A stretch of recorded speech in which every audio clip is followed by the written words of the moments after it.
Welcome दोस्तों। Next act जो होने वाला है वो हमारा है अनुसूचित जाति और जनजाति अत्याचार निवारण अधिनियम 1989। तो इस एक्ट में टोटल 25 धाराएं हैं। तो 25 धाराएं हमको अच्छे से याद करनी है, ठीक है, समझना है। सबसे पहले चलते हैं पीवाईक्यू पे, क्या क्या क्वेश्चन इस एक्ट से आए हुए हैं। अभी तक हमने जितने भी एक्ट पढ़े हैं उसके सारे पीवाईक्यू देखे कि सभी पीवाईक्यू उस एक्ट से कवर हो रहे हैं, कुछ भी बाहर नहीं आ रहा है। तो इसलिए पीवाईक्यू देखना जरूरी हो जाता है। अब देखते हैं इसका पीवाईक्यू। एसटी/एससी अत्याचार निवारण अधिनियम, ये रहा, ठीक। तो इसमें क्वेश्चन आया हुआ है कि अनुसूचित जाति और जनजाति अत्याचार निवारण अधिनियम 1989 के अंतर्गत सामाजिक बहिष्कार क्या है। पहला क्वेश्चन क्या था, सामाजिक बहिष्कार से आप क्या समझते हैं, ठीक है। इस अधिनियम के अंतर्गत 2 नंबर में था सामाजिक बहिष्कार। फिर क्वेश्चन आया था 8 अत्याचार के अपराध का वर्णन कीजिए। 8 अपराध जो दिए गए हैं इसमें अत्याचार के, वो इसी में है वो भी। फिर आया था अनुसूचित क्षेत्र के उद्देश्य तथा लाभ क्या है। तो देखो, अनुसूचित क्षेत्र की परिभाषा जब आप इसमें पढ़ेंगे अंदर तो इसके बारे में भी आ जाएगा, उसके लाभ और उद्देश्य। फिर आया था एक इस एक्ट से इतने ही क्वेश्चन आए हुए हैं। एक धारा 3 है, इसे आया था पीड़ित के अधिकार करके आया था। एक क्वेश्चन था कि पीड़ित जो होते हैं उसे क्या क्या अधिकार हैं। और सीधा एक धारा से आया था धारा 3 बताइए। तो देखना धारा 3 बहुत फेमस हो गया, हो सकता है अपराध वाला ही हो। देखो यहीं पर तो है, क्या ये देखो, अत्याचार के अपराधों के लिए दंड। ये जो 8 अपराध बोल रहे हैं ना, यही चीज है धारा 3, ठीक है। तो रिपीट ठीक था, और बस हम लोग सोचते हैं कि धारा पूछ दिया है तो और धारा पूछेगा, लेकिन जो एकदम इंपॉर्टेंट है उसी धारा को पूछा जाता है। इसलिए हमें प्रयास ये करना चाहिए कि जो इंपॉर्टेंट धारा है, बहुत इंपॉर्टेंट, उसको तो पढ़ ही दें कम से कम। बेसिक धारा है, इंपॉर्टेंट है उसको, है ना। तो चलिए फिर स्टार्ट करते हैं नेक्स्ट। एक एक एक्ट को पढ़ेंगे। तो 3 में तो अत्याचार के अपराध, मतलब अध्याय 2 और 3 से लेकर 9 तक अत्याचार के अपराध के बारे में है, जिसमें सबसे पहले 3 में क्या है, दंड के बारे में है। 4 में अगर कर्तव्य उपेक्षा के लिए दंड है, ठीक है। 5 में पश्चात दोष सिद्धि, मतलब बार बार अगर कोई दोष कर रहा है तो उसके लिए दंड है। तो ऐसे आगे पढ़ेंगे इसको भी अधिनियम के डिटेल में। फिर निष्कासन के बारे में है, विशेष न्यायालय है, पीड़ित और साक्षी के अधिकार जो क्वेश्चन आया हुआ था वो है यहाँ पर। सामूहिक जुर्माना वाला भी आ गया, ठीक है। और बाकी ये सब चीज़ रिपीटेड है, ये रिपीट मतलब हर अधिनियम में पाया जाता है ये चीज़ें। तो चलो देखते हैं सबसे पहले उद्देश्य। इस अधिनियम के उद्देश्य क्या है। उद्देश्य में लिखा गया है अनुसूचित जाति और जनजातियों, अनुसूचित जनजातियों के सदस्यों पर अत्याचार का अपराध करने का निवारण करने। तो पहला टॉपिक ही क्या है, एसटी/एससी सदस्यों पर जो अत्याचार के अपराध हो रहे हैं उनका निवारण करना, उनका क्या करना, निवारण। फिर दूसरा पॉइंट हो जाएगा ऐसे अपराधों के निवारण के लिए विशेष न्यायालय तथा अन्य विशेष न्यायालयों का गठन। अब कुछ स्थापना किया जाएगा, उसमें है विशेष न्यायालयों की स्थापना, विशेष न्यायालय। पीड़ित व्यक्तियों को राहत देने, पीड़ित व्यक्तियों को राहत देने, उनका पुनर्वास करने, राहत प्लस पुनर्वास, ठीक है, ये सारी चीजें। तो इतने पॉइंट को आप लिख सकते हैं, ठीक है। एसटीएससी सदस्य के विरुद्ध जो अत्याचार निवारण अपराध होते हैं उसका निवारण करने के लिए, फिर उनको राहत पहुंचाने के लिए, ठीक है, पुनर्वास देने के लिए, और विशेष न्यायालयों की स्थापना के लिए इसका किया गया है, लाया गया। फिर परिभाषाएं, तो आपको मैंने सारी परिभाषाएं बोला है कि एक एक्ट में, एक वीडियो में पढ़ाऊंगा, ठीक है। यहाँ आर्थिक बहिष्कार से क्या आशय सब दिया गया है, देखेंगे इसको, ठीक है।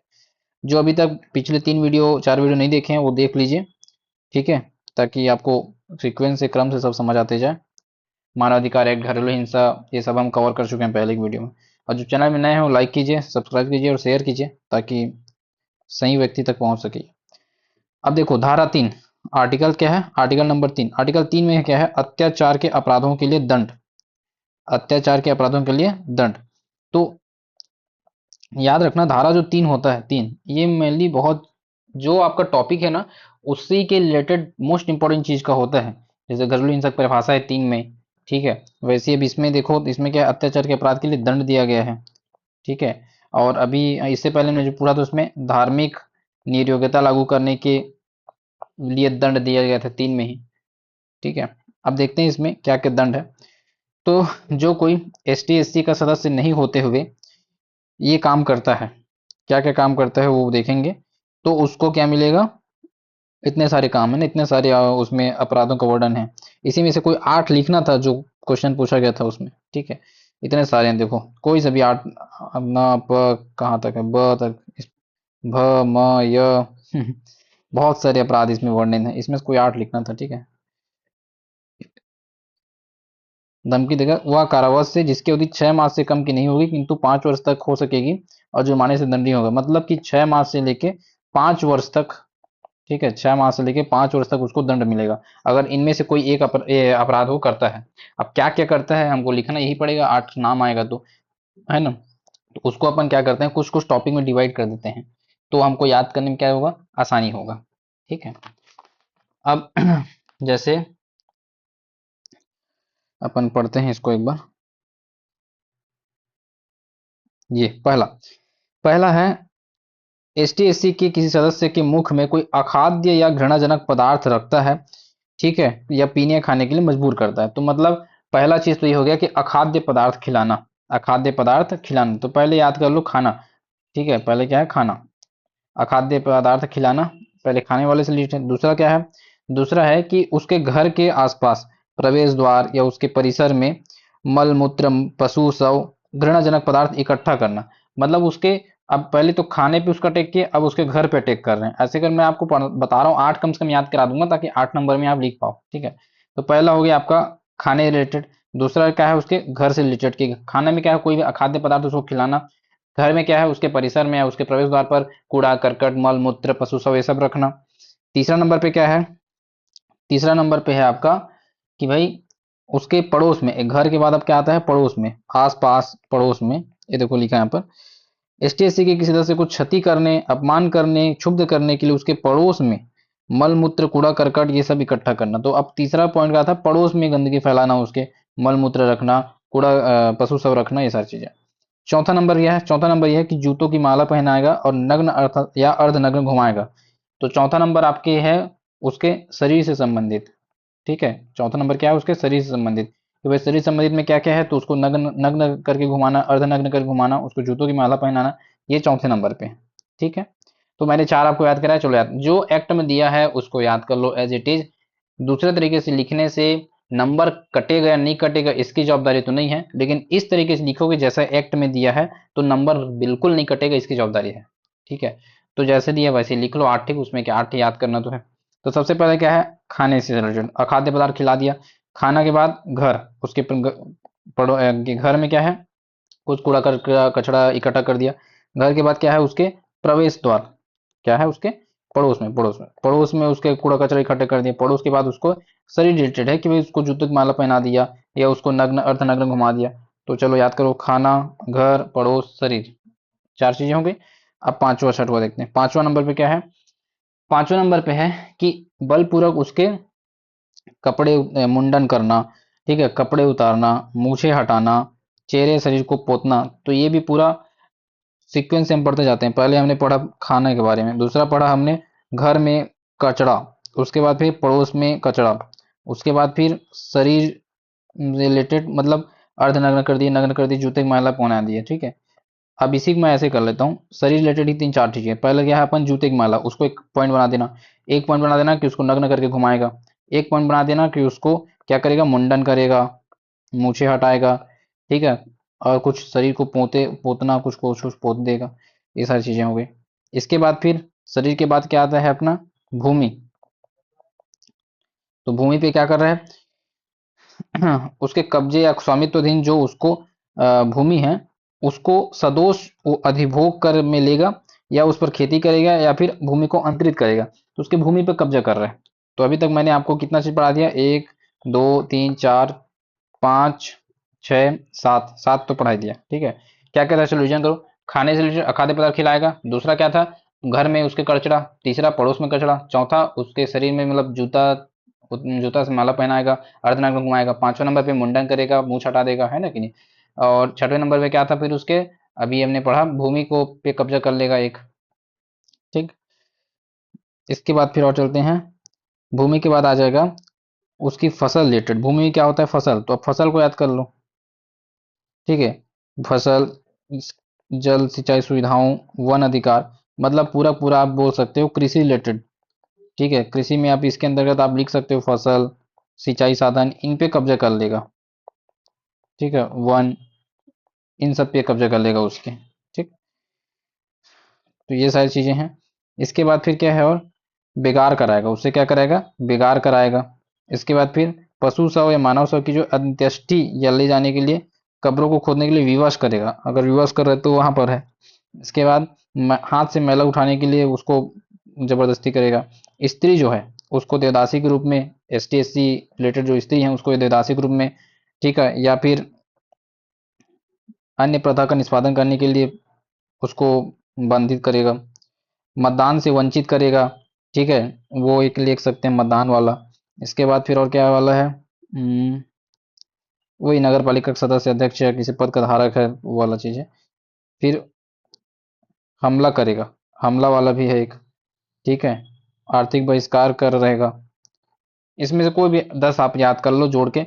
मैं 6 7 तो याद ही करा दिया, 2 3 और जोड़ लो। 2 3 में एक स्त्री वाला हमेशा याद रहेगा, ऐसे याद करो जो हमेशा याद रहे। जैसे मतदान वाला हमेशा याद रहेगा कि मत देने से रोकेगा या लड़ने से रोकेगा। ठीक है, स्त्री वाला हमेशा आएगा कि स्त्री के विरुद्ध कोई गलत आचरण करेगा, देवदासी ग्रुप में करेगा। ठीक है, शरीर के लिए एक याद कर लो, शरीर में जूते की माला पहना रहा है। ठीक है, अर्धनग्न घुमा रहा है। ठीक है, नग्न घुमा रहा है। इसके अलावा काली पोत रहा है, समझ लो। ठीक है, कुछ पोत रहा है। इसके बाद फिर अब घर के बारे में बताया था आपको, पड़ोस के बारे में बताया था पहले। उसके बाद फिर खाने के लिए कुछ गलत खिला रहा है। खाने के बाद आप समझ लो मैला उठा रहा है, पशु सब उससे कब्र खुदवा रहा है। मतलब जितने सारे गलत गलत काम है उसको आप 8 10 कम से कम ऐसे रिमेम्बर करके लिख सकते हो। ठीक है, बेगार करा रहा है, इधर उधर बहुत सारी चीजें। तो इसको आप एक बार और देख सकते हो, गाली गलौज कर रहा है, अपमानित कर रहा है, सारी चीजें आ जाएंगी। ठीक, कोई भी 10 आप याद कर लो, काफी है। और अगर याद नहीं आए तो कुछ भी ऐसा लिखना जो आपको, जैसे अब मान लो अभी तक हम इतना सारे नियम पढ़े हैं, उसमें क्या क्या अधिकार था। जैसे हम, हमारा जो अधिकार है ना उसके विरुद्ध लिख दो। जैसे हमारा अधिकार है कि हम कहीं भी व्यवसाय कर सकते हैं, तो लिख दो भाई कि उसको व्यवहार करने से रोकेगा। हमारा अधिकार है कि हम कहीं घूमने जा सकते हैं, तो उसको कहीं जाने आने से रोकेगा, उसको कुछ सामान खरीदने से रोकेगा। ठीक है, उसको और क्या रोक सकता है भाई, कि जैसे कुछ सार्वजनिक सामान वस्तु या संस्थान है या प्रवेश करने से रोकेगा वहां पर। सारी चीजें आप इसमें भी मेंशन कर सकते हो। ठीक है, अब सजा को याद रखना, दंड कितना है, दंड तो इसका दंड है 6 मास से 5 वर्ष और जुर्माना। 6 मास से 5 वर्ष और जुर्माना, तो इसको याद रखना दंड को बस। ठीक है,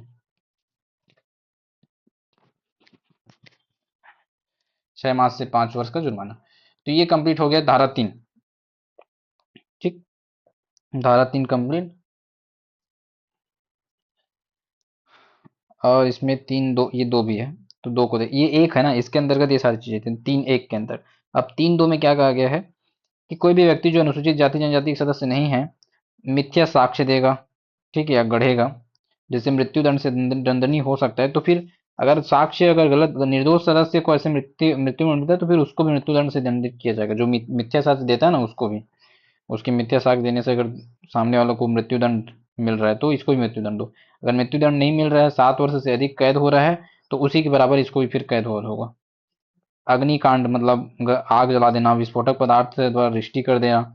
ठीक है, आग लगा देता है। ये सब गंभीर अपराध की श्रेणी में आ जाते हैं। ठीक है, आग लगा देना, मिथ्या साक्ष्य देना। ठीक है, आग लगाना, मिथ्या साक्ष्य देना, जो और आपका ये 2 3 चीजें हैं। ठीक, अब आते हैं कर्तव्य उपेक्षा के लिए दंड। 4 में क्या है, कर्तव्य उपेक्षा के लिए दंड। 3 में हमने क्या पढ़ा था, अत्याचार के अपराध करने पर दंड है। अब 4 में क्या है, कर्तव्य उपेक्षा पर, यदि कोई लोक सेवक है, ठीक है, लोक सेवक है, उसको भाई दिया गया, काम दिया गया कि वो इस अधिनियम के तहत अधिकार प्रदान करे, उनकी रक्षा करे। अब इसमें दो प्रावधान है, 4 1 और 4 2। तो 4 1 क्या बोलता है उसको देख लो, और 4 2 फिर क्या करता है। 4 1 बोलता है लोक सेवक जो S T S C category से नहीं आता है, इस अधिनियम के अधीन उसके द्वारा पालन किए जाने की कर्तव्य, अपेक्षित कर्तव्य को ना निभाए। पहला क्या है, अपेक्षित कर्तव्य अगर वो नहीं निभा रहे, लोक सेवक अपेक्षित कर्तव्य नहीं निभा रहा है, कर्तव्य ना निभाए, तो फिर उसको वही जो अपन पढ़े हैं, 6 मास से 1 वर्ष का दंड रहेगा। और दूसरा पॉइंट ये बोलता है, यदि शिकायत रजिस्टर न करे, पीड़ित के कथन को नोट न करे, अन्वेषण न करे, तो फिर 4-2 हो जाएगा। ठीक, यहाँ मैं और आपको रिवीजन करा देता हूँ। 4-1 देखो यहाँ पर 1 है, ये 1 में आ जाएगा। कोई भी लोक सेवक जो सदस्य नहीं कर्तव्यों को जानबूझकर उपेक्षा करता है तो फिर 6 मास से कम और 1 वर्ष तक की उसको सजा हो सकती है। और दूसरा नंबर पे ये था कि यदि कर्तव्य का पालन न करे, जैसे सूचना करता, अच्छा दूसरे में उसके कर्तव्य हैं, दूसरे में क्या है उसके कर्तव्य हैं, क्या क्या कर्तव्य हैं दूसरे में वो बताया गया है। पहले में ये कहा गया है कि भाई अगर तुम कर्तव्य का पालन नहीं करोगे तुम्हें दंड मिलेगा, और अगर तुम कर्तव्य, तुम्हारे कर्तव्य क्या क्या है वो बताया गया। तो पहला कर्तव्य ये है कि शिकायत रजिस्टर करो, ठीक है। दूसरा कर्तव्य ये है कि आप सूचना के प्रति सूचनाकर्ता को दो। फिर पीड़ित और साक्ष्यों के कथन नोट करो। न्यायालय में, विशेष न्यायालय में 60 दिन के भीतर आरोप पत्र फाइल करना है लिखित में स्पष्ट रूप से। ठीक है, ये सारे उसके कर्तव्य हैं, आप लोग यहाँ से पढ़ सकते हैं, देख सकते हैं। ठीक, अब धारा 5 क्या है, पश्चातवर्ती, पश्चातवर्ती। 5 प से क्या है, पश्चातवर्ती, यानी कि दोबारा तिबारा कर रहे हैं तो क्या होगा। तो दोबारा तिबारा कर रहे हैं, पश्चातवर्ती कर रहे हैं, तो फिर उस कंडीशन में सीधी सीधी बात है ज्यादा दंड मिलेगा। अब ज्यादा दंड में क्या दंड है वो देखते हैं, कि नहीं। तो ज्यादा दंड में क्या क्या चीजें हैं, तो इसमें ये कहा गया है कि कोई व्यक्ति अगर पहले ही कर चुका है फिर करता है तो 1 वर्ष से कम की नहीं होगी, किंतु जो उस अपराध की उपबंधित दंड तक हो सकेगी। मतलब मिनिमम 1 वर्ष अब दिया जाएगा। मिनिमम 1 वर्ष दोबारा अगर अपराध किया जा रहा है तो फिर 1 वर्ष तक उसको दंड दिया जाएगा, 1 वर्ष की कारावास दंड दिया जाएगा। ठीक है। 6 में कतिपय उपबंध लागू होना छोड़ दो। 7 में कतिपय व्यक्तियों की संपत्ति का संपहरण। 7 से संपत्ति संपहरण मतलब ये है भाई कि कोई अगर ऐसा व्यक्ति, देखो इसमें यही कहा गया है 7 में कि अगर दोष सिद्ध व्यक्ति है, ठीक है, जो अपराध किया है, उसकी संपत्ति जो अपराध करने के लिए यूज किया गया है उसको सरकार जब्त कर लेती है। एक लाइन यही है कि जिस संपत्ति या जिस वस्तु का प्रयोग उस अपराध को करने के लिए, अत्याचार के अपराध को करने के लिए किया गया है, उसको कुर्क कर लिया जाता है, जब्त कर लिया जाता है। ठीक, 8वां नंबर पे देखते हैं अपराधों के बारे में उपधारणा। उपधारणा क्या क्या है देखते हैं। इस अध्याय के अधीन किसी अपराध के लिए अभियोजन में यदि यह साबित हो जाता है कि अभियुक्त ने इस अध्याय के अधीन अपराध करने के अभियुक्त व्यक्ति द्वारा या युक्तियुक्त रूप से संदेहास्पद व्यक्ति द्वारा किए गए अपराधों के संबंध में कोई वित्तीय सहायता की है, व्यक्तियों के किसी समूह ने इस अध्याय के अधीन अपराध किया है,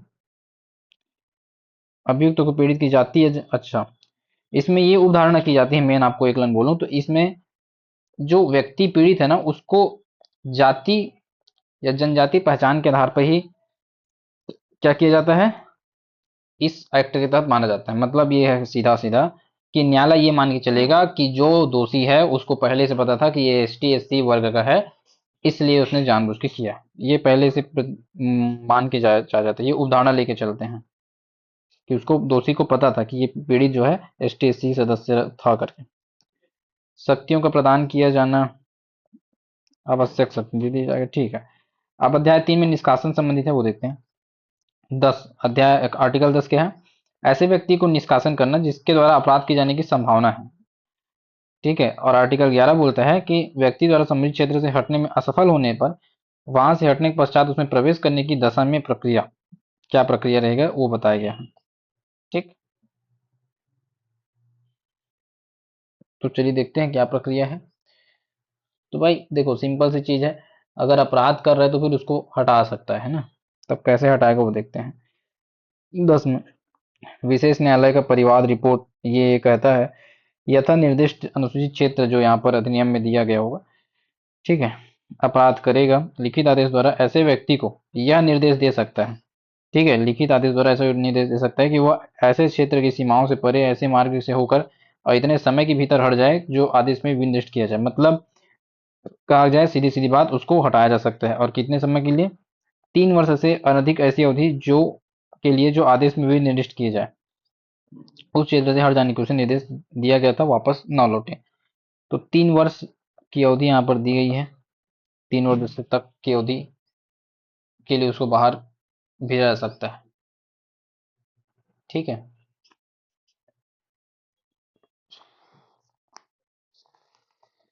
3 वर्ष। अब देखते हैं नीचे, अधीन आदेश उपधारा के अधीन अदालत समुचित उपदेश दिया गया है, विरुद्ध आदेश दिया गया है, अन्य व्यक्ति द्वारा 30 दिन के भीतर अभय आवेदन ऐसे कारणों से लिखबद्ध किए जा सकते। 30 दिन के भीतर आप अपील कर सकते हो सीधा सीधा। ठीक है, 30 दिन के भीतर क्या कर सकते हो, अपील कर सकते हो।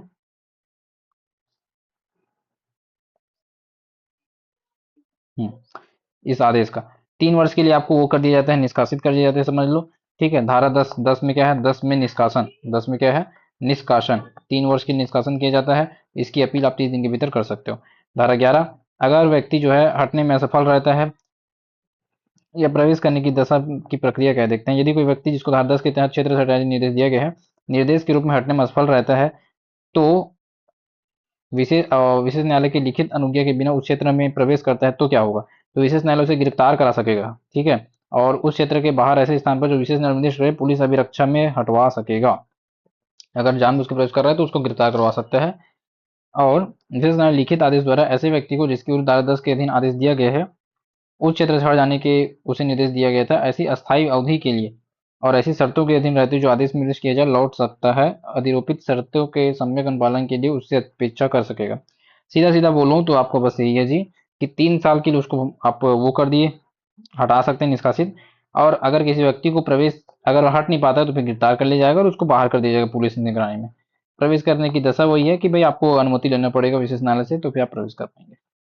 ठीक, माप फोटो लेके रखना, ये सारी चीजें हैं। शास्ति क्या है, देखो शास्ति, अगर मान लो 10 के अधीन विशेष न्यायालय के आदेश का उल्लंघन किया जाता है तो इसके कारावास हो जाएगा फिर सीधा 1 वर्ष तक, सीधी बात। ठीक है, शास्ति क्या है, अगर आदेश नहीं मानोगे तो कारावास हो जाएगा 1 वर्ष के लिए। धारा 13 में, धारा 13 के तहत कारावास बता दिए गए हैं। धारा 10 में निष्कासित किया गया 3 साल के लिए। ठीक, निष्कासन के बाद भी अगर आ रहे हो तो धारा 11 के तहत आपको रोका जा सकता है, गिरफ्तार किया जा सकता है, और धारा 13 के तहत आपको 1 वर्ष की कैद की सजा भी हो सकती है। अब आते हैं अध्याय 4, विशेष न्यायालय। 4 में अंतर्गत क्या क्या चीजें देखते हैं विशेष न्यायालय में। तो देखो सिंपल सी बात है, विशेष न्यायालय जहां आएगा तो सिंपल एक लाइन आता है, राज्य सरकार किसी सेशन न्यायालय को विशेष न्यायालय के रूप में स्थापित कर सकते हैं बस। ठीक है, शीघ्र विचारण करने के लिए राज्य सरकार उच्च न्यायालय के मुख्य न्यायमूर्ति की सहमति से राजपत्र में अधिसूचना द्वारा एक या अधिक जिलों के एक या अनन्य विशेष न्यायालय स्थापित करेगी। परंतु ऐसे जिले जहां अधिनियम के अधीन कम मामले अभिलिखित हैं, वहां पर वो जो है सेशन न्यायालय को उस विशेष न्यायालय के रूप में विनिर्दिष्ट किया जा सकता है। या तो स्थापित कर देगी या सेशन न्यायालय को बना देगी, बस इतना ही रहता है इसमें। ठीक है, सीधे संज्ञान ले सकते हैं। यथासंभव 2 मास की अवधि के भीतर, 2 मास की अवधि के भीतर निपटान होगा। कितने मास के भीतर, 2 मास के भीतर, यानी कि 60 दिन, ऐसे याद रखो, 60 दिन के अंदर उसको निपटान करना पड़ता है इस मामले का। ठीक, निपटान 2 मास के भीतर करना पड़ता है। और आरोप पत्र फाइल 2 मास के भीतर पूरा किया जाए। देखो सीधी बात है, दिन प्रतिदिन तब तक होगी, ठीक है, परंतु जब विचारण, ठीक है, ये 2 मास के भीतर वही चीज है, 2 मास के भीतर पूरा होगा। धारा 14 का में अपील है, 14 का में क्या है, 14 का में है अपील, अपील 14 का में अपील। इसमें अपील कहाँ की जाएगा, तो उच्च न्यायालय में होगी। ठीक है, कहाँ होगी, अपील होगी उच्च न्यायालय में 90 दिन के भीतर। कितने दिन के भीतर, ये देखो यहाँ लिखा 90 दिन के भीतर की जाएगी प्रत्येक अपील, उच्च न्यायालय में की जाएगी। और अपील उच्च न्यायालय में होगी, 90 दिन के भीतर होगी, 90 दिन के भीतर उच्च न्यायालय में, हाई कोर्ट में। ठीक है, जमानत संबंधित भी चीजें वही होंगी। और क्या है, अपील ग्रहण करता है, समाधान हो जाता है कि 90 दिन से अपील प्राप्त करना नहीं था तो 180 दिन भी माना जा सकता है, ये बोला गया। अपील ग्रहण करने की 3 मास की अवधि के भीतर निपटान कर दिया जाएगा। इसमें क्या है, 3 मास की अवधि के भीतर फिर निपटान कर दिया जाएगा। ठीक, अभी तक हमने क्या क्या अधिनियम पढ़ा, देखो अधिनियम 10 निष्कासन था, 10 में क्या था, निष्कासन। ठीक है, 11 में प्रवेश की प्रक्रिया, 12 में क्या था, और 13 में क्या था, 14, 14 का हर धारा याद करना जरूरत नहीं है, 15। अभी हमने जो इंपॉर्टेंट 10 में याद रखना निष्कासन है। ठीक है, 10 में क्या है, निष्कासन, 10 में निष्कासन है।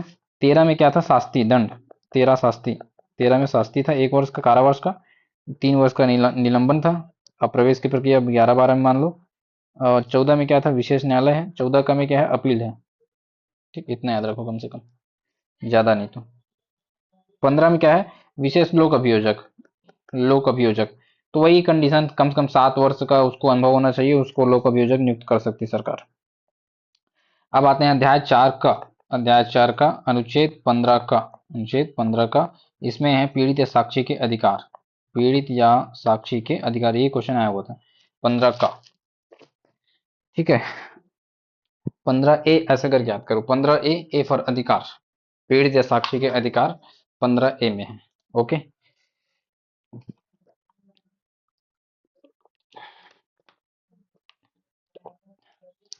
इससे पहले जो अधिनियम पढ़े थे उसमें क्या था, 10A, 10A में क्या था, सामूहिक जुर्माना, ए फॉर ऑल जुर्माना बताया था, और 10 बस बस रुकता है गांव में तो सभी गांव पे जुर्माना लगाएगा, सब याद करवाया था ना।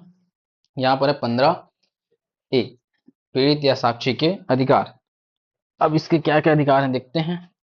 तो देखो, इसके 8-9 अधिकार याद रखो तो हो जाएगा काम। यहाँ लिख भी दिया हूँ लेफ्ट साइड में से, संरक्षण का अधिकार, व्यवहार का अधिकार, सूचना का अधिकार, आवेदन का अधिकार, ठीक है, कार्रवाई सुने जाने वाली फाइल दायर करने का अधिकार, ये सारी चीजें हैं। तो इसको मैं पढ़ भी देता हूँ। फिर साक्षी का अधिकार अध्याय 4 का 4A 15 में, ठीक है। पहला है संरक्षण। तो राज्य जो है उत्पीड़न, हिंसा, धमकी से संरक्षित करेगी, ठीक है। पीड़ित या साक्षी को संरक्षित करेगी, किससे, हिंसा से, धमकी से, इसे संरक्षित करेगी। तो पहला क्या है, संरक्षण, पहला क्या है, संरक्षण, संरक्षण का अधिकार। दूसरा नंबर पे है व्यवहार का अधिकार। तो उसे निष्पक्षता, सम्मान और गरिमा के साथ व्यवहार किया जाएगा, निष्पक्षता, सम्मान और गरिमा के साथ उसका व्यवहार किया जाएगा। पहले पढ़ लो फिर देखेंगे कुछ ट्रिक बनते हुए। पहले संरक्षण, पहले संरक्षित कर दिए हिंसा उंसा से, दूसरा उससे व्यवहार करो अच्छे से। फिर सूचना प्राप्ति का अधिकार, सूचना प्राप्ति का अधिकार ये है कि न्यायालय की कार्रवाई, जमानत प्रक्रिया, अन्य कार्रवाई की उसे सूचना मिलेगी, न्यायालय की कार्रवाई, जमानत प्रक्रिया, ठीक है, अरे अन्य कार्रवाइयों की सूचना मिलेगी। 3 में। चौथा नंबर पे है आवेदन करना, आवेदन करने का अधिकार है। आवेदन करने में क्या क्या आवेदन कर सकता है, तो दस्तावेज, सामग्री, साक्ष्यों को प्रस्तुत करने के लिए पक्षकारों को समन करने के आवेदन का अधिकार, ठीक है। किसी पीड़ित को विशेष न्यायालय या न्यायालय को उन्हीं किन्हीं दस्तावेजों, अन्य सामग्री, साक्ष्यों को प्रस्तुत करने के लिए पक्षकारों को समन करने या उपस्थित व्यक्तियों की परीक्षा करने के लिए आवेदन करने का अधिकार होगा, ठीक है। तो ये अधिकार है उसके पास आवेदन करने का अधिकार में। उसके बाद 5 है कार्रवाई सुने जाने व लिखित तर्क फाइल प्राप्त करने का अधिकार। कार्रवाई सुने जाने का अधिकार है, अभियुक्त, जमानत, दोषसिद्धि आदि कार्रवाइयों में सुना जाएगा। जितनी कार्रवाई होंगी अभियुक्त की, जैसे जमानत है, ठीक है, उन्मोचन, निर्मुक्ति, पैरोल, दोषसिद्धि, इन सब की कार्रवाई वो सुन सकता है, सुने जाने का अधिकार है, ठीक। इतना सारा है। 5 याद हो गया, क्या क्या था, संरक्षण का अधिकार, संरक्षित होगा वो। दूसरा, उसे अच्छे से व्यवहार करना है, व्यवहार का अधिकार है, संरक्षण, व्यवहार। फिर आवेदन का अधिकार है, तीसरे नंबर पे आवेदन है, ठीक है। सूचना प्राप्ति का अधिकार है, उसको सुने जाने का अधिकार है, स से सूचना, स से सुने जाना, दोनों याद रखो, ठीक है। फिर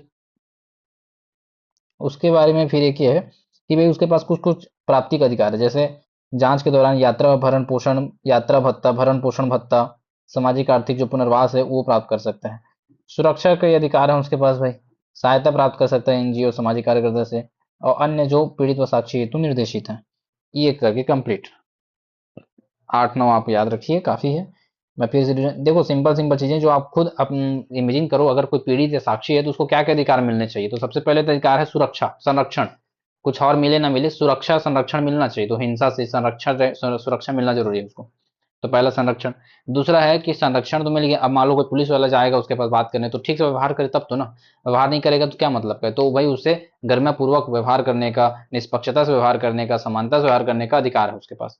तो व्यवहार का अधिकार। तीसरा, जब कोई मैं ऐसी कहानी बना रहा हूँ तो ऐसी याद रहे, तो सबसे पहले जैसे प्राप्त हुआ कि भाई कुछ अपराध हो रहा है तो संरक्षण करो, पुलिस वाले गए संरक्षित कर ले चारों ओर से। दूसरा, मान लो कोई पुलिस वाला गया उसके पास, एक एक पुलिस वाला कैप्टन गया उसके पास और उससे ठीक से व्यवहार करेगा, उससे निष्पक्षता से बात करेगा, समानता से बात करेगा। दूसरा, तीसरा, अब उससे सूचना प्राप्ति करेगा, ठीक है, उसको सूचना प्रदान करेगा, ऐसा बोल दो, उसको क्या करेगा, सूचना प्रदान करेगा। क्या चीज का सूचना प्रदान करेगा, कि भाई जितने भी प्रक्रियाएं चल रही है कानूनी कार्रवाई की, उसकी सूचना हो गई, ठीक है, कार्रवाई सूचना हो गया, जमानत की प्रक्रिया की सूचना हो गई आदि, ये सब सूचना प्रदान करेगा। ये 3 हो गया, पहला संरक्षण, फिर व्यवहार, फिर सूचना प्रदान करना।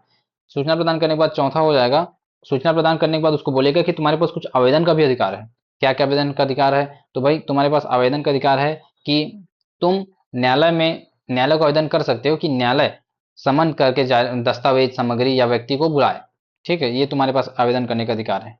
कि वो समन जारी करवा, वो तो करेगा, लेकिन तुम आवेदन कर सकते हो कि आप समन जारी करो करके। ठीक है, तो चार चीजें होगी। पहले संरक्षण कर लिए, गोला घेरा बना के मान लो, ठीक है। दूसरा, उससे फिर जाके बात किया पुलिस वाला अच्छे से, फिर उसको सूचना प्रदान किया, फिर उससे आवेदन आवेदन के बारे में उसको बताया सूचना प्रदान करने के पश्चात कि तुम सूचना आवेदन भी कर सकते हो। चार हो गया। पांचवा है कि फिर वो सुनाएगा, जो पीड़ित है वो अपना क्या करेगा, सुनाएगा, तो सुने जाने का अधिकार। ठीक है, पांचवा क्या है, सुने जाने का अधिकार। वो सुनाएगा, अपनी पीड़ा सुनाएगा, तो ऐसे मतलब कहानी के लिए याद कर लेते हैं, पीड़ा सुनाएगा तो पुलिस वाला सुनेगा, मतलब सुने जाने का अधिकार है, उसको अधिकार है कि वो अपनी पीड़ा बता सकता है, सुने जाने का अधिकार। ठीक है, अभियुक्त की जमानत और दो सिद्धि संबंधित सुनवाई का अधिकार वो सुन सकता है, ये कार्रवाई को सुना जाना। ठीक है, इसके बाद फिर अब पुलिस वाला गया है, उससे बात किया, उसकी समस्या सुन भी लिया, अब उसको कुछ ना कुछ यात्रा भरण पोषण भत्ता देगा, कुछ ना कुछ पैसा देगा तब तो ना। तो उसको वहीं पर फिर क्या करेगा, वो यात्रा यात्रा मतलब जांच के दौरान जितने यात्रा भत्ता लगेगा या फिर भरण पोषण भत्ता लगेगा, जो भी पैसा लगेगा, वो उसको प्राप्त करने का अधिकार है पीड़ित को। ठीक, इतना हो गया। अब इतना हुआ, उसके बाद फिर क्या है, गोपनीयता का अधिकार है कि भाई साक्षी जो गवाह देगा वो गोपनीय रह सकता है, वो उसका अधिकार है। ठीक है, उसके बाद फिर आपका सहायता प्राप्त करने का अधिकार है। अब समझो वहां पर पुलिस वाले को बोल रहा है कि ठीक है हम गोपनीय भी हो गए, सब हो गए, लेकिन हमें और सहायता चाहिए, आप चलोगे तो कौन सहायता करेगा, फिर बता रहा है कि पुलिस वाला की एनजीओ है, सेवा प्रदाता है, सामाजिक कार्यकर्ता है, ये लोग भी आपकी सहायता करेंगे। ठीक, और फिर अन्य जो आवश्यक हो। ठीक, इस टाइप से आप 8 9 याद कर लिए, खत्म। चलो आगे चलते हैं। सारी चीजें वही लिखी गई हैं अंदर, और आप पढ़ सकते हैं अलग अलग प्रकार से। बाकी मैं 8 9 आपको याद कराने के लिए बता दिया। अब अध्याय 5 प्रकीर्ण, टोटल 23 27 धारा है शायद इसमें, तो हम आधा तो ज्यादा कर ही लिया, थोड़ा थोड़ा छोटा छोटा बस बचा। अब इसमें 16 में क्या है, सामूहिक जुर्माना अधिरूपित करने की शक्ति। उसमें 10A में था, सिविल अधिकार संरक्षण अधिनियम में 10A में था, और इसमें किसमें है, सिविल राइट्स में 10 में, इसमें क्या है 16 में। 16 से सामूहिक जुर्माना, 16 और 7 से सामूहिक सामूहिक जुर्माना। ठीक है, 7 से 16 से सामूहिक जुर्माना। तो इसमें क्या चीज है, सिविल अधिकार संरक्षण अधिनियम 1955 की धारा 10A, यहाँ भी दिया हुआ है धारा 10A के उपबंध, जहां तक हो सके इस अधिनियम के अधीन सामूहिक जुर्माना निर्धारित करने और उसे वसूल करने के प्रयोजन के लिए उसे संबंधित सभी विषयों में लागू होंगे। देखो ये भी बोल दिया कि भाई जो आप सिविल राइट्स पढ़ते हैं उसमें धारा 10A में जो प्रबंध उपबंध है, वही उपबंध इसके लिए भी लागू होगा। तो उसमें क्या क्या पढ़े थे, चलो रिविजन भी हो जाएगा। उसमें पढ़े थे कि भाई राज्य सरकार अधिसूचना द्वारा, ठीक है, जब उसको समाधान हो जाए तो अधिसूचना द्वारा पूरे सामूहिक जुर्माना आरोपित कर सकती है कि नहीं। फिर उस सामूहिक जुर्माना जब लगा दिया जाता है तो उसका व्यक्तिगत रूप से विभाजन भी कर सकती है विवेक अनुसार अपने। फिर वसूली तब तक नहीं होगी जब तक अपील अर्जी की सुनवाई पूरी ना हो जाए। ऐसे 3 4 चीजें हम पढ़े थे उसमें। ठीक, धारा 17 विधि और व्यवस्था तंत्र का द्वारा निवारक कार्रवाई, विधि और व्यवस्था तंत्र द्वारा निवारक कार्रवाई। तो इसमें ऐसा है कि पहले से आप सेफ्टी लेके चल रहे हैं कि भाई ऐसा कुछ हो मत। धारा 17 देखते हैं, यदि जिला मजिस्ट्रेट, उपखंड मजिस्ट्रेट, कार्यपालिक मजिस्ट्रेट, पुलिस अधिकारी जो डीएसपी के पंक्ति से नीचे ना हो, इत्तिला प्राप्त हो, सूचना प्राप्त होने पर कि ऐसा विश्वास का कारण है कि किसी व्यक्ति के साथ, ठीक है, ये अत्याचार के अपराध हो सकते हैं, ठीक है, अत्याचार के अपराध होने की संभावना है, तो फिर क्या करेगा, तो फिर वो जो है उस क्षेत्र को अत्याचार ग्रस्त क्षेत्र घोषित कर देगा और वहां शांति और सदाचार बनाए रखने के लिए आवश्यक कार्रवाई करेगा। बस इस लाइन को याद रखना। धारा 17 के तहत अत्याचार ग्रस्त क्षेत्र घोषित कर सकता है पहले से, निवारक निवारक अधिनियम पढ़ते हैं ना, वैसी प्रकार अपराध को रोकने के लिए उस क्षेत्र को अत्याचार ग्रस्त क्षेत्र घोषित करके वहां आवश्यक जो भी शांति या सदाचार के लिए कार्रवाई है वो कर सकता है फिर। ठीक, राज्य सरकार जो है राजपत्र में अधिसूचना द्वारा एक या अधिक स्कीमें निर्दिष्ट करते हुए बना सकेगा। ठीक है, बस इतना याद रखना। 17 में क्या है, निवारक निवारक वाला काम है। 17 खतरा, खतरा में पहले से आप खतरा को दूर कर रहे हैं, निवारक क्षेत्र, विधि और व्यवस्था तंत्र द्वारा निवारक कार्रवाई। अब 18 में देखते हैं, अधिनियम के अधीन अपराध करने वाले व्यक्तियों को संहिता की धारा 438 का लागू न होना। संहिता की धारा 438 की कोई बात इस अधिनियम के अधीन कोई अपराध करने के अभियोग पर किसी व्यक्ति की गिरफ्तारी के किसी मामले के संबंध में लागू नहीं होगी। ठीक है, ये हमने काम करनी है। 18 का देखते हैं, किसी जांच का अनुमोदन का आवश्यक न होना। किसी वैसे व्यक्ति के विरुद्ध प्रथम इत्तला रिपोर्ट के रजिस्ट्रीकरण के लिए किसी प्रारंभिक जांच की आवश्यकता नहीं होगी। ठीक है, किसी भी प्रारंभिक जांच की आवश्यकता नहीं होती है इसमें। दूसरा, किसी ऐसे व्यक्ति की गिरफ्तारी यदि आवश्यक हो से पूर्व अन्वेषक अधिकारी को किसी अनुमोदन की आवश्यकता नहीं होगी। अगर गिरफ्तारी भी की जा सकती है और आवश्यक हो तो उसके लिए भी किसी अनुमोदन की आवश्यकता नहीं होगी। ठीक, डन डन। फिर किसी न्यायालय के किसी निर्णय आदेश निर्देश होते हुए भी संहिता धारा 438 मामले लागू नहीं होंगे। ठीक, तो बस इतना याद रखना। धारा 18A 18 का जो है ये किस लिए है, तो ये आपका है अनुमोदन की आवश्यकता न होना, अनुमोदन आवश्यक न होना। ठीक है, जांच के दौरान अनुमोदन का आवश्यकता न हो। तो देखो 18 साल जब हो जाते हैं तो फिर कोई प्रकार के अनुमोदन की आवश्यकता होती भी नहीं है, आदमी अपने मन से काम करता है। तो वैसे याद करो, इसमें गिरफ्तार कर सकते हैं आवश्यक है तो। ठीक है, अनुमोदन की आवश्यकता नहीं है जांच के लिए। 19, 20, 21, 21 में सरकार के कर्तव्य हैं जो सब में होगा, इसमें भी है। रक्षा उपाय करेगी, प्रचार प्रसार करेगी, व्यापक प्रभाव डालने के लिए कुछ ना कुछ विधिक सहायता देगी, भरण पोषण देगी, ये वो 10 प्रकार का चीज जो अभी अपन पढ़े, साक्षी का अधिकार सब इसमें डाल देना, कोई दिक्कत नहीं, चल जाएगा।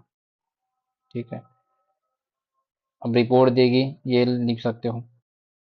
नियम बनाने की शक्ति, ये आपका अनुसूची, मतलब अपना ये क्या हो गया, कंप्लीट। ठीक, ये कंप्लीट हो गया अपना ST/SC अत्याचार निवारण अधिनियम। 2 मिनट क्विक रिवीजन लास्ट में, जो अभी तक बने होंगे बहुत बहुत बधाई हो आपको। अपने नाम जरूर कमेंट में लिखना कि मैं देखूंगा कौन सच में बना हुआ है लास्ट तक।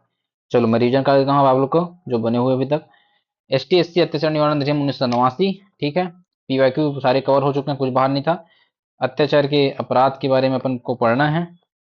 उद्देश्य क्या है, तो अनुसूचित जातियों और जनजातियों के अत्याचार के अपराध को रोकने के लिए, उनका संरक्षण करने के लिए, ठीक है, और विशेष न्यायालय की स्थापना करने के लिए, ये सारी चीजें आप लिख सकते हैं। परिभाषाएं अपन लास्ट में देखेंगे एक सिंगल वीडियो में। अध्याय 2 अत्याचार के अपराध। तो इसके अंतर्गत हमने 8-10 प्रकार के अपराध पढ़े थे, क्या क्या था चलो याद भी कर लेता हूँ फिर से। सबसे पहले क्या था, अगर उसे अखाद्य पदार्थ खिलाया जाता है, यानी खाना से था। फिर खाना के बाद क्या था, दूसरा खाना के बाद घर से था कि भाई उसके घर में कूड़ा कचरा डाल रहा है, फिर उसके पड़ोस में कूड़ा कचरा डाल रहा है।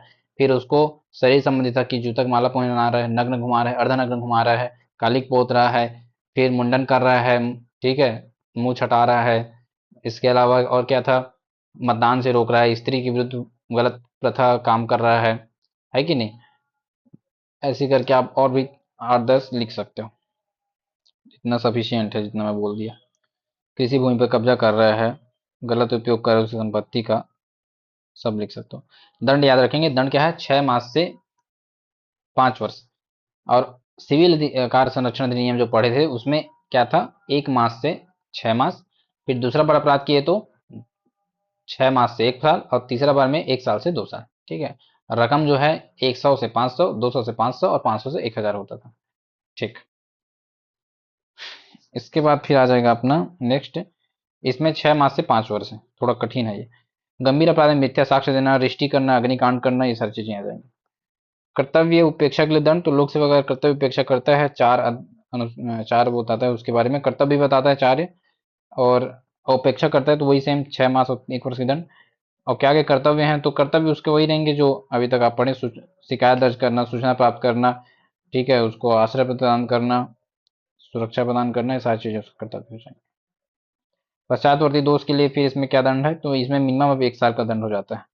ठीक है, उसके बाद फिर जो काम का है बस वही रिविजन करेंगे, बाकी तो पढ़ाना था, पढ़ाया था सबको। 10 में देखिए, ऐसी व्यक्ति का हटाया जाना जिसके द्वारा अब अपराध की जाने की संभावना है, तो 10 में निष्कासन है। 10 में क्या है, निष्कासन, 3 वर्ष के लिए उसको निष्कासित किया जा सकता है। ठीक है, 3 वर्ष मैक्सिमम है, से अनधिक मतलब इससे अधिक नहीं कर सकते। 3 वर्ष तक आप मतलब उसके अंदर उसको वो कर सकते हैं, ठीक है, हटा सकते हैं। अगर वो ना नहीं मानता है तो फिर उसको 1 साल की कारावास की सजा भी हो सकती है। ठीक है, इसके अलावा 14 में विशेष न्यायालय और अनन्य विशेष न्यायालय। तो न्यायालय कितने में है, 1414 में।